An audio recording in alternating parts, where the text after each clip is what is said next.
વડોદરાના ડેસરમાં તો ધોધમાર વરસાદથી કોઝવે ધોવાઈ ગયો। ધનતેજ અને સાધાપુરાને જોડતો કોઝવે ધોવાયો છે। કરણ નદી પરનો માર્ગ સંપૂર્ણપણે બંધ કરવામાં આવ્યો। બંને ગામના લોકોની અવરજવર ખોરવાઈ છે તો વિદ્યાર્થીઓ છે, ખેડૂતો છે, નોકરિયાત વર્ગ મુશ્કેલીમાં મુકાયો છે અને તાત્કાલિક વૈકલ્પિક વ્યવસ્થા કરવા ગ્રામજનોએ માંગ કરી છે। ઝાકીર દિવાન અમારી સાથે જોડાઈ ગયા છે। ઝાકીર, વરસાદ લોકોને ગમતો હોય છે, પરંતુ તંત્રની ક્યાંક બેદરકારીના કારણે આ વરસાદ લોકોને મુશ્કેલી સમાન પણ લાગતો હોય છે। આ કોઝવેનું ધોવાણ થયું છે, ગામ લોકોને કેટલી મુશ્કેલી? જી પ્રીતિ, જણાવી દઉં, આ સદાપુરા અને ધનતેજને જોડતો કરણ નદી ઉપરનો કોઝવે હતો અને હમણાં 3 મહિના પહેલા જ એને બનાવાયો હતો। પહેલા જર્જરિત હાલતમાં હતો, તકલીફમાં હતા બધા વિદ્યાર્થીઓ ને ગ્રામજનો। અવર જવર કરવામાં બી બહુ તકલીફ પડતી હતી। હમણાં 3 મહિના પહેલા બનાવેલો કોઝવે પ્રથમ વરસાદમાં જ્યારે કરણ નદીમાં પાણીનો પ્રવાહ આવ્યો અને અચાનક જ ધોવાઈ ગયો। હવે સદાપુરા અને ધનતેજનો સંપર્ક જ તૂટી ગયો છે।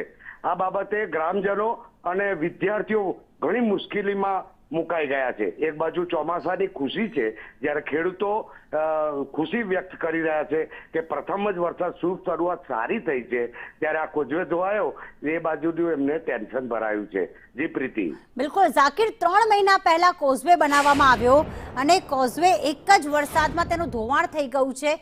ગ્રામજનો એવા પણ આક્ષેપ કરી રહ્યા હશે કે નબળી ગુણવત્તાનો માલ સામાન વાપરીને આ કોઝવેનું નિર્માણ કરવામાં આવ્યું છે।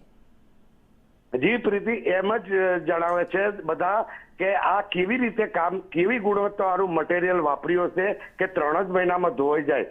અગાઉ જે કામો થતા હતા તો આજે કામ થાય અને 3 વર્ષ 4 વર્ષ સુધી એનું ગાબડું બી નતું પડતું। હવે જ્યાં પણ રોડના કામ અને નાળાના નવા કામો થાય છે એ ગણતરીના કલાકોમાં તૂટી જાય છે। અમારા ડેસરમાં પાછળના રોડ પર હમણાં બનાવાયો છે, 20 દિવસ પહેલા રોડનું કામ પૂરું થયું છે અને આજે એમાં પાણી ભરાઈ ગયું અને ત્યાં પણ તૂટ્યું છે। બિલકુલ ઝાકીર, જ્યારે વિદ્યાર્થીઓ, નોકરિયાત વર્ગ, ગામના લોકો અત્યારે કોઝવે તૂટી જવાના કારણે, ધોવાણ થવાના કારણે મુશ્કેલીમાં મુકાયા છે, ત્યારે કેટલું નુકસાન થઈ શકે છે? બીજી વસ્તુ એ કે કોઈ વૈકલ્પિક રસ્તો છે ખરી? ધનતેજથી સદાપુરા જવા માટે હાલ તો કોઈ વિકલ્પ નથી।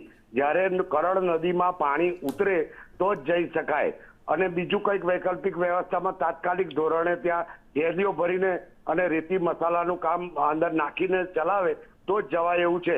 બાકી ધીરે ધીરે હજુ ગાબડું વધુ થવાની શક્યતાઓ છે।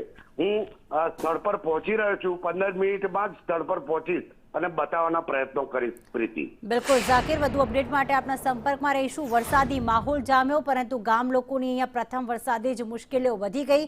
હજી તો સ્કૂલો ખુલી છે અને એવામાં વિદ્યાર્થીઓના કોઝવેના અભાવે ક્યાંક શાળાએ પણ જઈ શકતા નથી।